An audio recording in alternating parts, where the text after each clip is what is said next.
Hi, I'm Femi OK. Thanks for watching the stream. If you take a look at my laptop, we can see how it all started.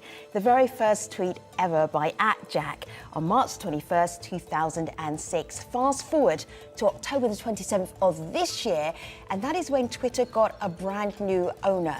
So on today's episode of the stream, we are asking, how will Twitter thrive under Elon Musk? This is a conversation you are very much part of, whether you're on Twitter or if you're on YouTube. I do realise the irony of asking you about Twitter while you're on YouTube, but the comment section is right here. Be part of today's show.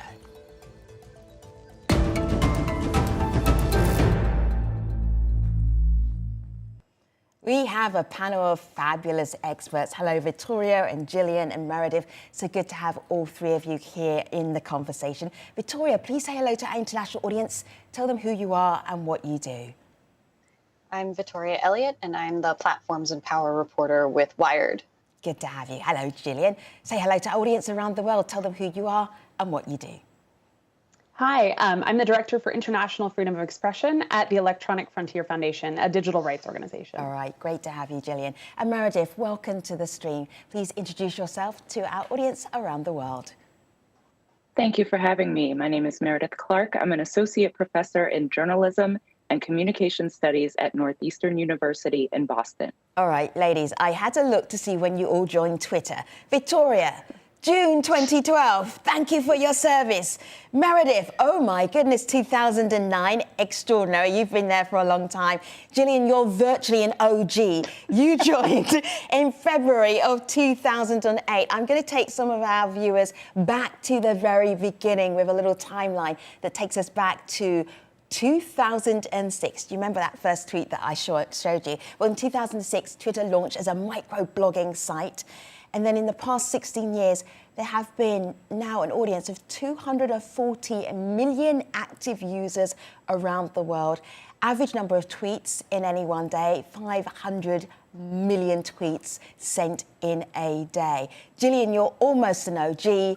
Tell us what you've noticed that's been different since, say, the end of October. Are you getting a sense of something different, or is it just anxiety? I think I'll be honest and say a lot of it is anxiety. There have been small changes so far. There's definitely been an emboldening of the right and of people, making racist comments and harassing others on the platform. But in terms of concrete changes internally, we've seen staff laid off, but we haven't seen any changes to policies or to content moderation practices just yet. I feel that we're on the verge of them, though. So I do want to say that. Meredith, too soon? Yeah, I think so. I think I find that interesting because I think it all depends on who you are.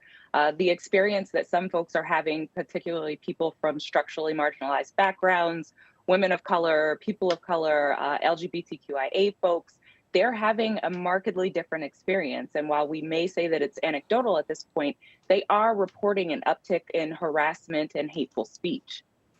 I'm just looking at Edgar here on Twitter. Edgar is from Uganda, and he starts his tweet with, it's very much uncertain future, truth to be told. He's here on my laptop, So he does not know, and I think that mirrors so many other Twitter users right now. Victoria, what can you tell us concrete that has definitely changed in the last few days? Well, again, I think obviously it depends on the community you're a part of. And, structurally inside the organization, we know that they don't have nearly as many people who are working on their content policy staff right now.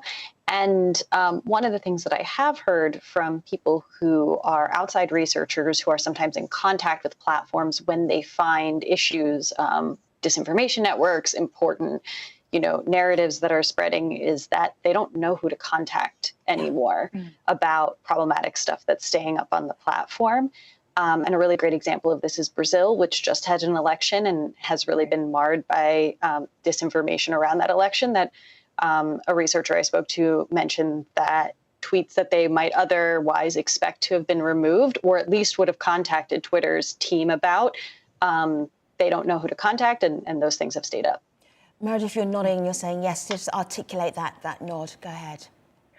Well, the things that I'm thinking about are the misinformation and disinformation networks that are not only in Brazil and other countries throughout the world. You know, my focus is mostly here on the United States. And we're seeing those same things pop up, but perhaps not in the same way, not in the political arena. And those networks have been able to pretty much proceed unimpeded because they're not as prominent when it comes to some of the bigger topics. So the election in Brazil, or particularly the election in, say, Georgia, where folks are still engaging in the bad faith actions that they were taking before, but because it's not seen as important or as prevalent, they're just not getting the same sort of attention. It's interesting that on YouTube, our audiences are talking about what's happening right now. Gillian, one viewer is saying, I'm confused that will Twitter still be safe or will it not be safe? I think there were always elements of Twitter that were very edgy and not safe at all, depending on what community you belong to. But that safety aspect, Gillian, what are you expecting to be different?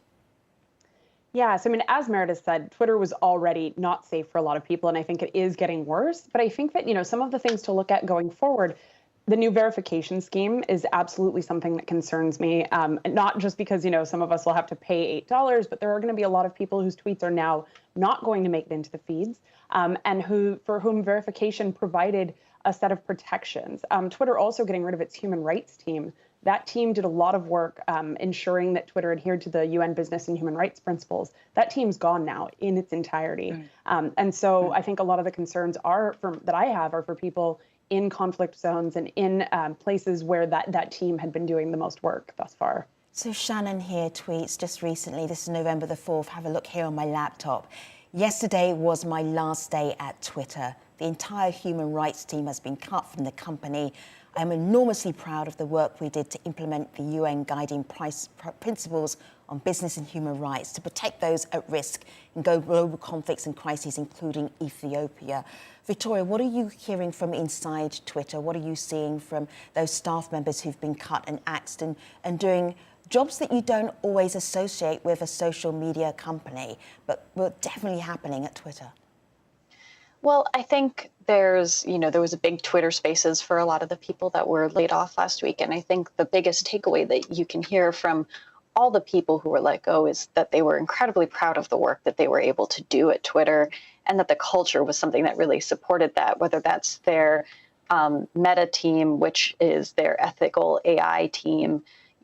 That was something that didn't exist at any other company. No sort of big for-profit social media company was going to invest in studying bias in AI on their platform in the same way that Twitter was. So I think there was something really unique about the willingness of the company to engage with sort of these thornier questions about the role of their platform in modern society and the ethical implications of the work they were doing. And those people are the people who have, by and large, been cut from the new version of Twitter. Sure.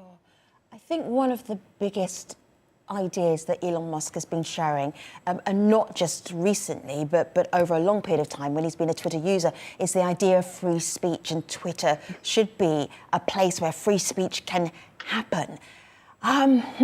Gillian, you start with what those challenges are, and then Meredith, you pick up about the realities. Gillian, you start.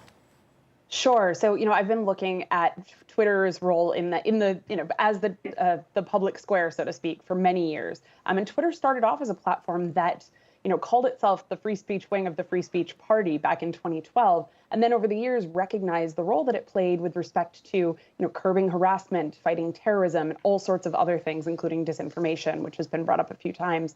So I think that now, what Elon Musk is trying to do isn't necessarily the same version of free speech that the UN would put out. He's not looking to align it better with international human rights frameworks. He's looking to amplify certain voices, yes, he's talked about getting rid of bots and spam, but ultimately I think that by failing to fight disinformation, failing to fight some of our other societal ills, and then also at the same time saying he wants to adhere to the laws of the land in every country in which they operate. Well, what does that mean for users in Saudi Arabia, for example? Meredith. Yeah, I don't see that working very well for Elon Musk. And in fact, I sort of characterize the way he talks about free speech as really being akin to opening up chaos. I think it provides a civics lesson for all of us. You know, here, particularly in the US, where Twitter was founded, free speech has to do with the government's inability to intervene in something that someone says or something that they post, unless it is directly harmful or hateful, if it's one of those prohibited forms of speech. What Elon Musk is talking about is giving free rein to people who have disproportionate areas of power, disproportionate reaches of power, to say what they want to. And he hosts this on the platform that belongs to a private company, where folks can say whatever they want, and they can rest assured that the private company isn't going to weigh in on that. That's very different than keeping the government from intervening and saying you can or cannot express yourself, you can or cannot petition your government for redress of grievances.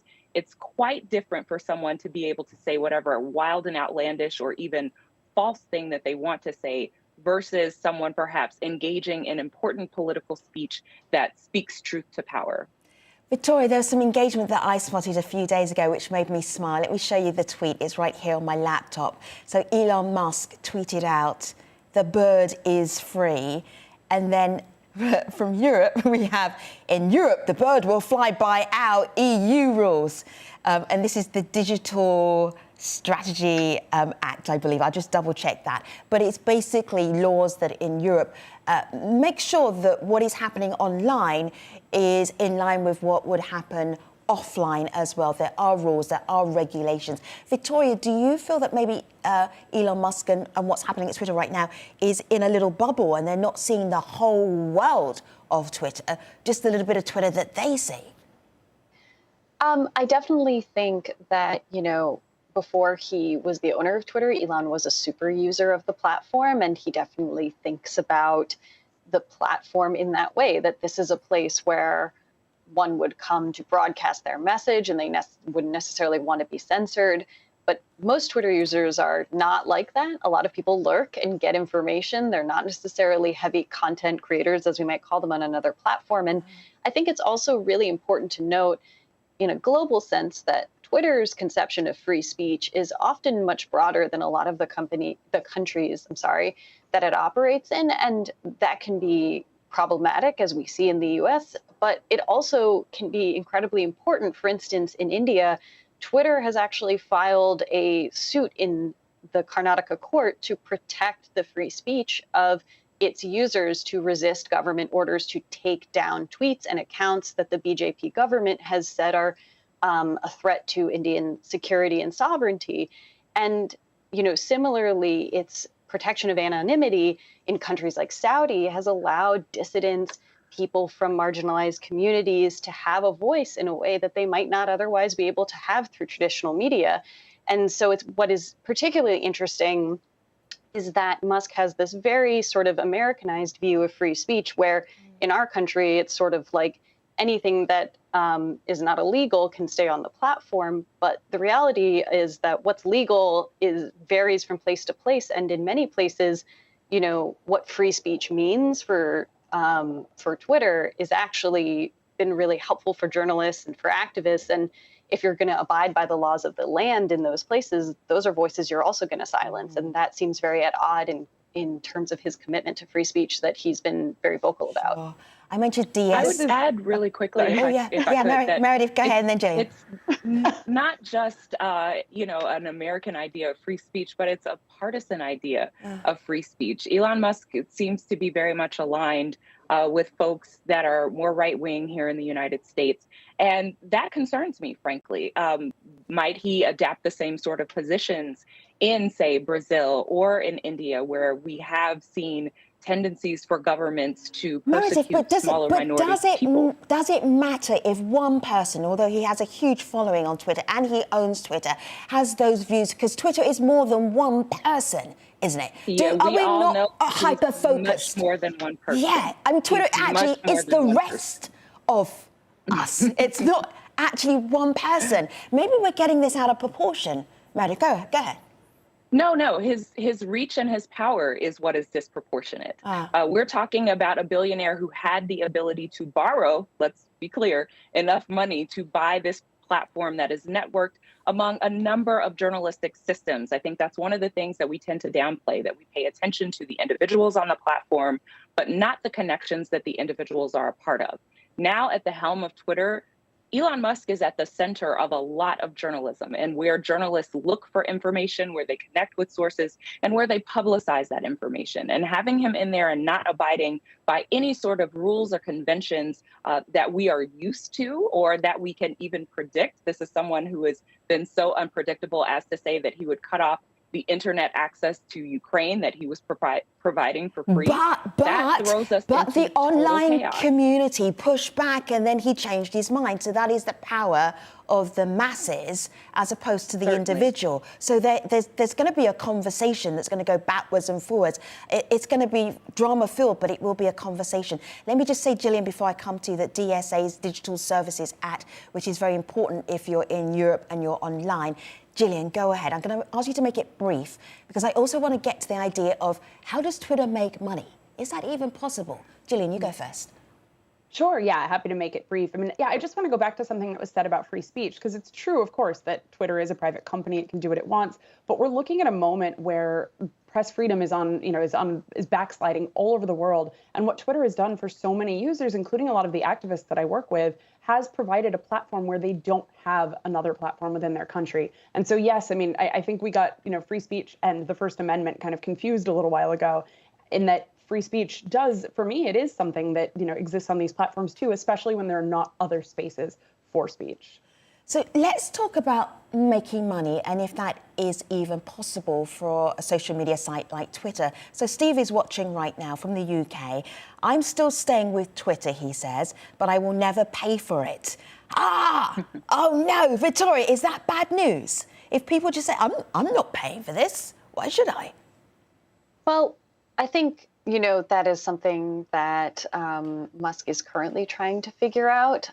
He just hosted a Twitter Spaces, which was open, but specifically geared towards advertisers, where, he said, I think if people have to pay $8 a month, or if there's sort of a price of admission, that perhaps people won't be as mean to each other, won't be as aggressive, there won't be so much hate speech. So, I think right now there's a scramble to try and find ways to make money, particularly because advertisers have been so concerned, and this goes back to sort of his vision of free speech, have been so concerned about the type of content that their ads may run next to. Right. And so for Twitter generally, there were, even before Musk took over, there were some criticisms about it not innovating enough to make money. Obviously, it bought Vine, and Vine was a very popular video sharing platform, and that died. So, there have been sort of previous criticisms of the company not taking opportunities to build out other revenue streams. And realistically, a lot of other platforms, they look to content creators like Instagram or TikTok influencers as a way to sort of bring money onto the platform. So I think those will also be on the table as well. And at least what it seems like right now is that $8 a month may not be for everybody, but he has floated a sort of suggestion of a soft paywalled platform where maybe everyone has to pay to get in. We don't know yet. And he does, if nothing else, seem to be responsive, as you mentioned earlier, to pushback from users or from particularly vocal people. And deletes tweets. We also don't know who's talking to him behind the scenes. Yes. You were actually on a Twitter Spaces just before we got onto the air, and Elon Musk was in that Twitter space. Did he say anything that was newsworthy, do you think? I think, again, it's mostly about quelling advertiser concerns at this point. Okay. And, one of the things he said was, if you have to attach a phone number and a credit card to every account, it'll be much harder for trolls and disinformation campaigns to operate on the platform. But, many of these people are very smart operators. They can find ways around these things, credit card numbers that are stolen. I don't know what you mean, Victoria. What could you possibly be talking about? All right, I was on Twitter at the weekend, and something really made me feel good about the communities that I'm part of. and the hashtag was just Black Twitter. And I was lost for about 6 hours because I went down that rabbit hole and didn't come out again. But what was beautiful about this, and it's the same for science Twitter, and people with disabilities Twitter, and LGBTQIA plus Twitter, is that the communities have power and buoy each other up, support each other, tell stories, share knowledge. And I was so encouraged, Meredith, because what people were saying is that we created a lot of this content that is fantastic and exciting. And the reason people come here is because of what we do in this space. We're not going anywhere. We are sticking around. What do you make of that? I mean, I expect for users who consider themselves part of Black Twitter to stay for a number of reasons. They're saying they're not going to something like Mastodon because they will be siloed essentially into the different servers that Mastodon uses to sort its users. One of the things that troubles me about the resilience that Black Twitter has is that at the same time of recognizing that we do contribute so much to the platform, there's a lot that's also extracted from Black Twitter, and there is no credit, there is no capital, there is no sort of recognition for how much value Black people, Black communities, and Black culture have poured into this platform. And frankly, with an owner like Elon Musk, someone whose companies have come under scrutiny for the kind of culture, the hostile culture that they've created around Black workers, I have deep concerns about what that means for Black users who decide to remain on the platform. I want to actually bring in a voice that takes us into a global perspective for what Twitter does beyond the United States. And this is Odanga, who spoke to us a little bit earlier. Have a listen, have a look. One of the things that we have actually found is that the platform lends itself too easily to allowing malicious actors to seed narratives into it through the use of its trending section.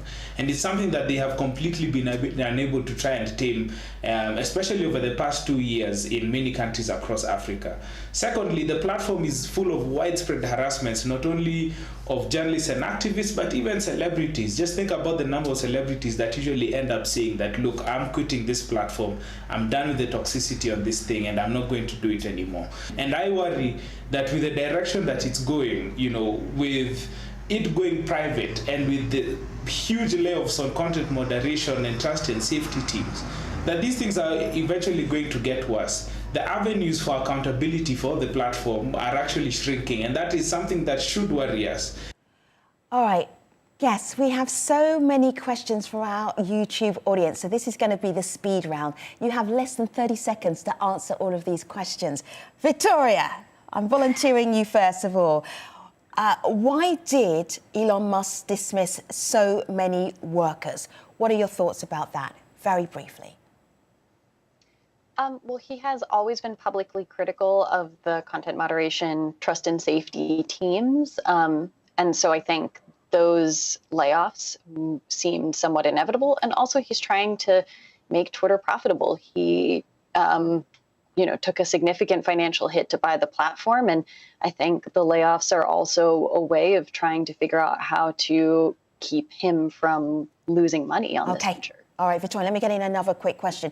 I'm going to put this one to you. This one comes from Stephen, who says, Al Jazeera is a leftist cesspool. Thank you for the compliment. All right, YouTube compliments, thank you. Content moderation and hate speech is the same as before on Twitter. Musk is simply allowing free speech as guaranteed by the US Constitution. Meredith, briefly. Fundamental misunderstanding of what free speech means. But a company cannot promote the freedoms that are ensconced in the First Amendment. Those freedoms are upheld by our government. What we're looking at when we talk about First Amendment freedoms and the right to free speech is the right to keep the government from interfering in what you have to say. If Elon Musk decides tomorrow that someone with an opinion on the platform should go, they will. Just ask Kathy Griffin. All right. So Victoria joined in 2012. Gillian joined in 2008. Meredith joined in April 2009. Yes. Are any of you leaving anytime soon? No, I'm with Black Twitter. I'll be here until it's time to turn the lights off. Victoria? I'm not leaving, but I'll probably also have a Mastodon account. Oh, and Gillian? I'm splitting my time, but I'm staying on Twitter because so many of the international activists that I follow are still using it to get attention. Thank you, guests. Thank you, YouTube. I'll see you next time. Take care.